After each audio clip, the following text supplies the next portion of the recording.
Il y a un type spécifique d'homme que les femmes disent moins vouloir. Sûr de lui, indépendant, qui ne court pas après elles, qui ne supplie pas.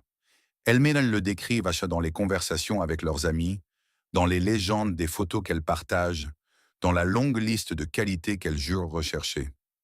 Mais au moment où un tel homme apparaît, et n'a vraiment pas besoin d'elle, quelque chose d'inattendu se produit.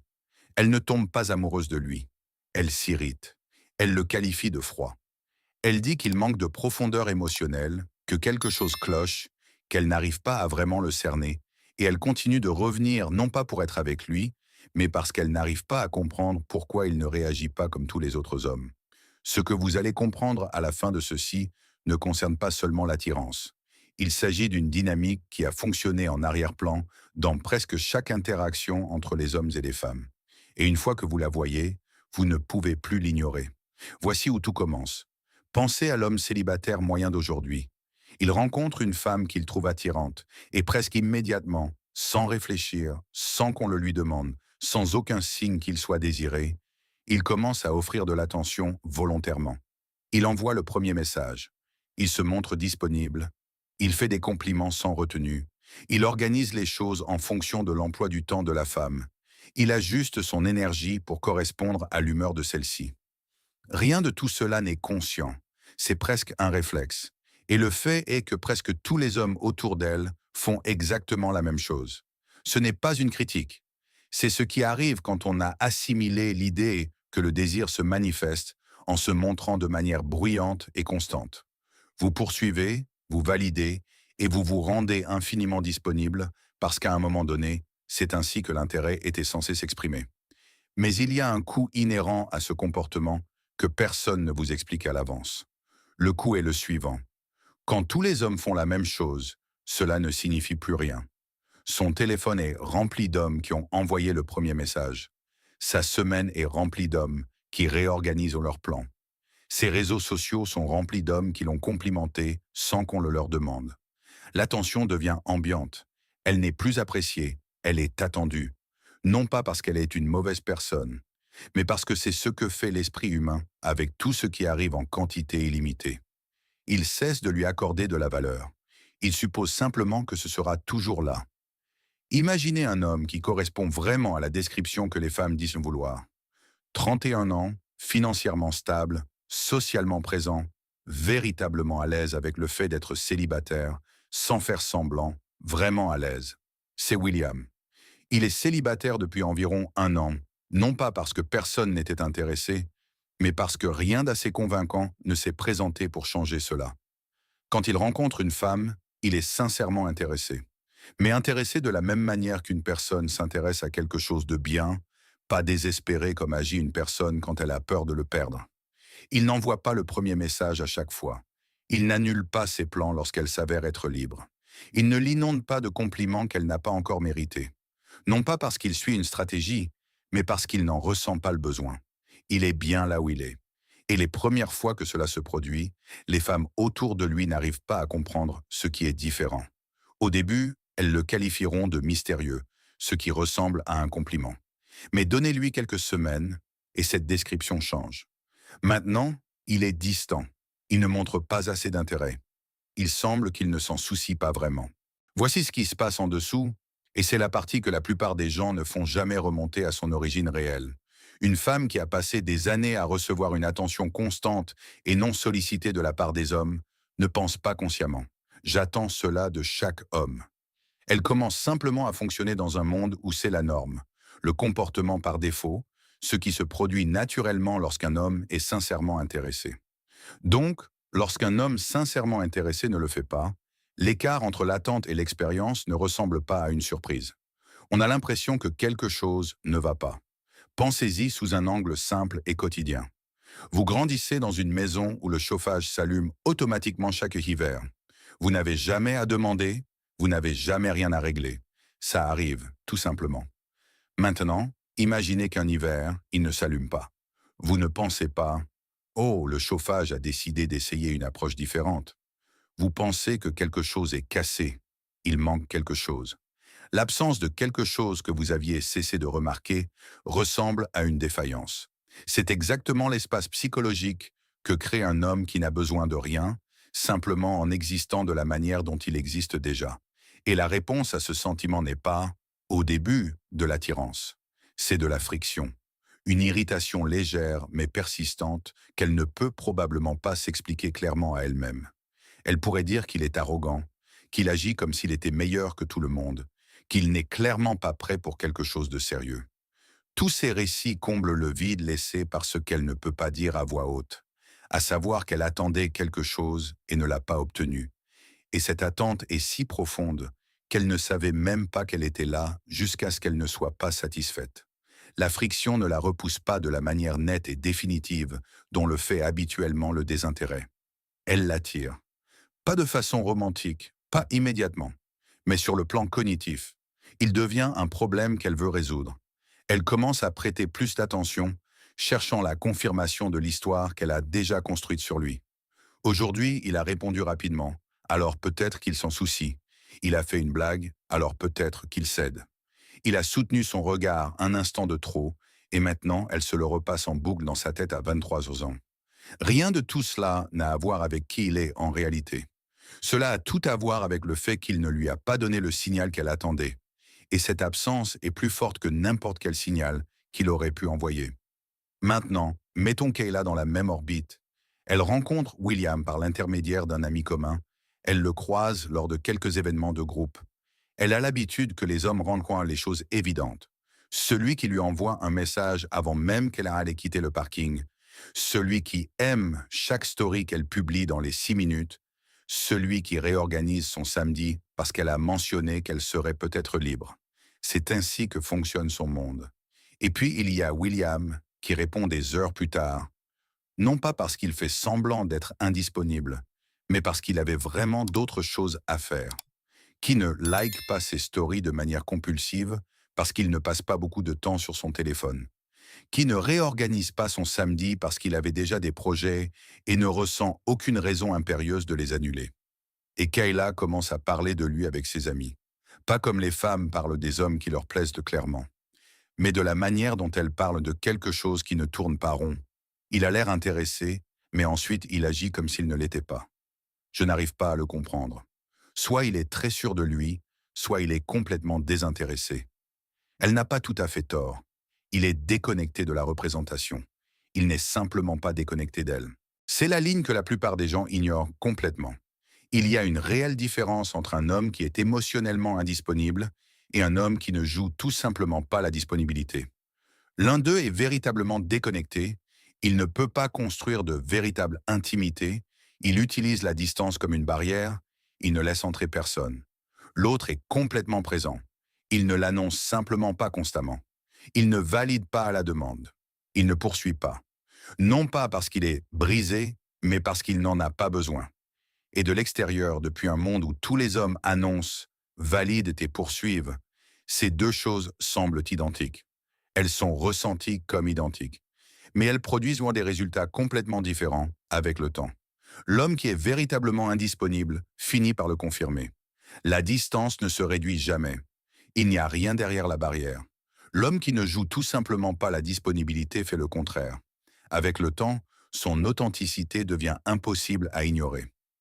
Mais pour y arriver, il faut qu'elle fasse preuve de quelque chose que l'attention gratuite et illimitée ne lui a jamais demandé de développer. La patience de poursuivre quelque chose qui ne s'obtient pas facilement. Quand cette compétence n'a jamais été nécessaire, elle n'a jamais été construite. Donc, quand la véritable stabilité apparaît, la réponse par défaut n'est pas « laisse-moi essayer davantage ». C'est « quelque chose doit clocher chez lui ». Elle s'éloigne de l'homme qui est stable et autosuffisant parce qu'il n'a pas adopté les comportements qu'elle associait au désir.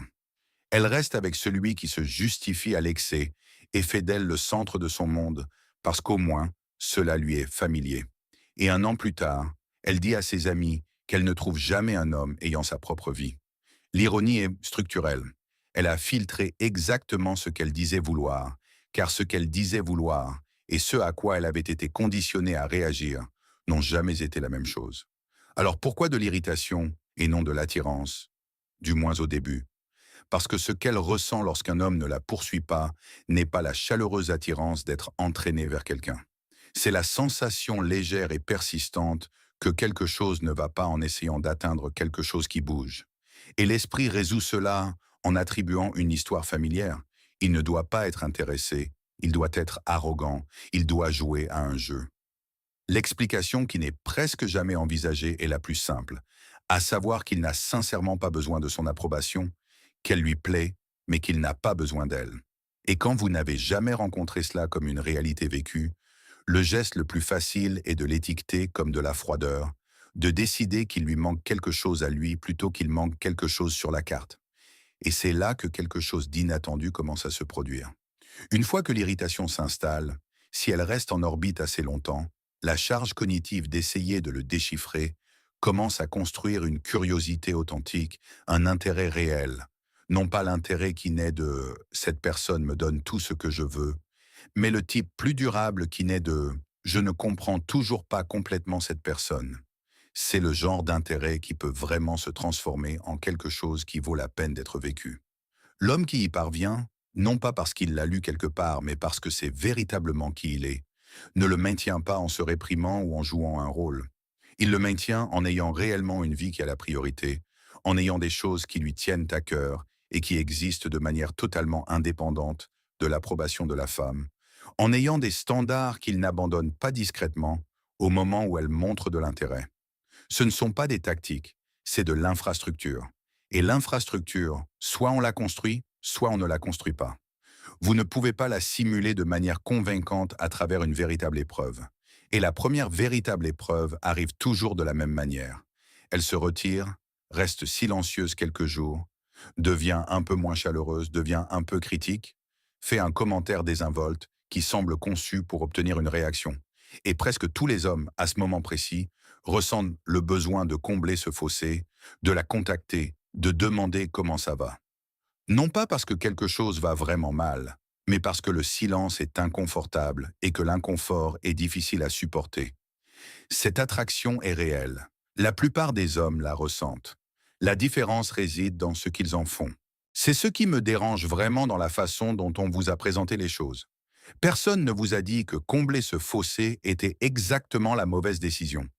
Les films, les conseils bien intentionnés, vos propres expériences de jeunesse vous ont appris que l'homme qui ne poursuit pas est l'homme qui ne s'en soucie pas.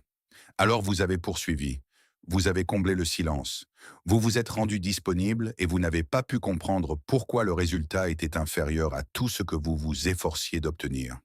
Ce scénario n'a jamais été écrit en votre faveur. Il a été écrit pour maintenir une dynamique dans laquelle les hommes continuent d'offrir et les femmes continuent de recevoir, un système sans véritable mémoire de ce que vous avez donné et qui continuera d'en attendre davantage demain. Ce n'est pas un défaut de caractère chez les femmes, c'est simplement ce qui arrive quand l'offre est illimitée. L'appréciation exige de la rareté, pas une rareté artificielle, pas de jeu, pas de feindre une distance que vous ne ressentez pas en réalité, mais la véritable rareté qui vient d'un homme qui a sincèrement des choses à faire, qui n'a sincèrement pas une attention illimitée à distribuer, qui la trouve sincèrement intéressante, mais ne la trouve pas nécessaire. C'est ce qui crée une véritable valeur dans une interaction, et cela ne peut pas être fabriqué, cela doit être vrai. Si vous regardez cette chaîne depuis un certain temps, vous savez déjà où je veux en venir, car c'est la même chose à laquelle nous revenons sous différents angles, avec différentes preuves. L'homme qui choisit sa propre vie en premier, qui construit quelque chose de réel sans attendre que quelqu'un lui en donne une raison, cet homme ne ferme pas de porte. Il est le seul dans la pièce à prendre une véritable décision. Tous les autres réagissent à quelque chose. Il est le seul à décider. Voici à quoi cela ressemble dans la pratique. Il n'a pas besoin qu'elle ait passé un bon week-end. Il en a déjà passé un. Il n'a pas besoin qu'elle définisse si l'interaction se passe bien. Il l'interprète lui-même et décide. Rien de tout cela n'est de la froideur. C'est la structure de base d'un homme dont l'identité ne repose pas sur l'approbation extérieure. Et la femme qui se trouve face à cet homme ne sait sincèrement pas quoi en faire. Alors que fait-elle réellement? Une fois que l'irritation s'estompe et que la véritable curiosité prend le dessus, elle commence à s'ajuster, à initier davantage, à se montrer plus prévenante, à faire un effort qu'elle ne faisait pas auparavant.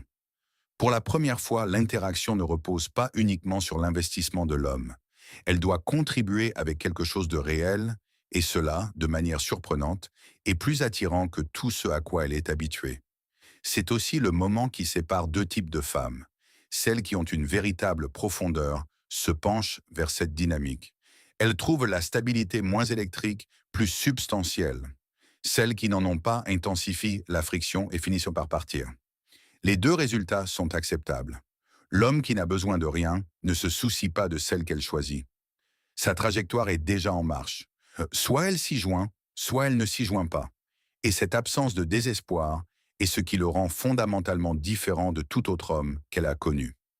Maintenant, c'est ici que la plupart des hommes prennent cette idée et la transforment accidentellement en une représentation. Ils entendent «ne poursuis pas» et arrêtent d'envoyer le premier message, non pas parce qu'ils n'en ressentent pas l'urgence, mais parce qu'ils la répriment. Ils entendent «aie ta propre vie» et commencent à s'inventer des occupations, à refuser des plans qu'ils apprécieraient vraiment, feignant de ne pas être disponibles alors que ce n'est pas le cas. Ils entendent «n'aie pas besoin d'elle» et commencent à agir avec froideur, non pas parce qu'ils ne ressentent rien, mais parce qu'ils pensent que la distance émotionnelle est ce à quoi cela est censé ressembler de l'extérieur. Cette version ne fonctionne pas, non pas parce que l'idée sous-jacente est fausse, mais parce qu'une stratégie a une texture que les gens ressentent. Il y a une réelle différence entre un homme qui ne pense pas à vous parce qu'il est véritablement absorbé par sa propre vie et un homme qui ne pense pas à vous parce qu'il s'efforce de ne pas le faire. L'un d'eux est libre. L'autre reste entièrement organisé autour d'elle, mais dans la direction opposée. L'attraction gravitationnelle est la même, seule la polarité a changé et elle le ressentira. Elle ne pourra peut-être pas le nommer, mais elle le ressentira.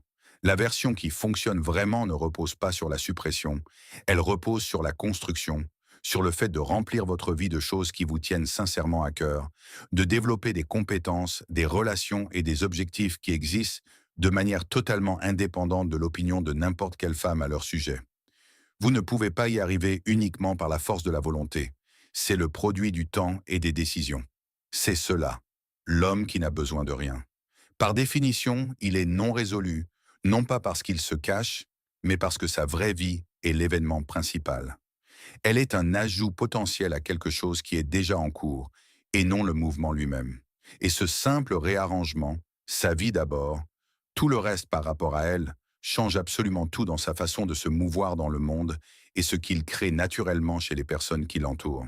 Et voici la pièce finale, celle qui relie tout cela à notre point de départ. La raison pour laquelle les femmes ne supportent pas un homme célibataire qui n'a besoin de rien ne le concerne pas vraiment lui. Cela concerne ce qu'il représente. Il est la preuve vivante que toute la validation gratuite, toute la poursuite, tout l'ajustement n'était pas un reflet de leur valeur. C'était un reflet de l'offre d'un système où les hommes rivalisaient si intensément pour attirer l'attention que le prix de base est tombé à zéro. Il n'a pas cherché à exposer quoi que ce soit, il a simplement refusé de participer. Et ce refus calme et ordinaire de jouer le désir à la demande, est d'une certaine manière la chose la plus perturbatrice qu'un homme puisse faire dans un monde qui a construit toute son architecture sociale sur la supposition qu'il le ferait. Elle le qualifie de froid, dit qu'il manque de profondeur émotionnelle, dit à ses amis que quelque chose cloche chez lui. Et quelque part en dessous de tout cela, il y a un sentiment qu'elle ne nomme pas, que le miroir qu'il lui tend ne lui montre pas ce qu'elle s'attendait à voir.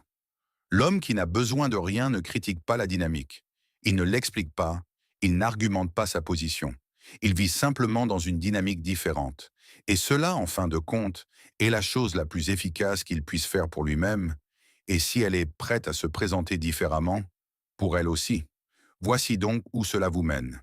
Si vous vous reconnaissez dans l'homme qui fonctionne en pilote automatique, qui offre de l'attention avant qu'on ne le lui demande, qui comble le silence avant de savoir ce qu'il signifie, ce n'est pas une accusation, c'est juste une information. Vous n'avez pas besoin de fabriquer de la distance ou de cesser d'être chaleureux.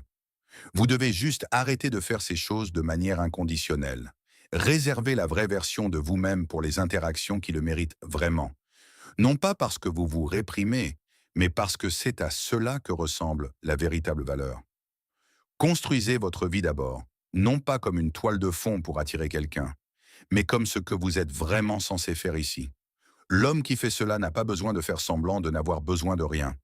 Il n'en a sincèrement pas besoin, car il a déjà quelque chose. Et ce quelque chose de réel, de tangible et de vécu, est la seule chose qui fait qu'une interaction en vaille la peine. La seule chose qui transforme une dynamique basée sur la représentation en une dynamique basée sur la réalité. La seule base qui tient bon lorsque la nouveauté s'estompe est que la vraie personne de l'autre côté doit enfin se montrer telle qu'elle est. Si cette histoire a changé votre façon de voir les dynamiques de l'attirance et la valeur de votre propre temps, n'hésitez pas à vous abonner à la chaîne et à aimer cette vidéo. Nous découvrons les vérités psychologiques qui ont été cachées au grand jour. Construisez votre propre base. Le prochain chapitre de connaissances s'ouvrira bientôt.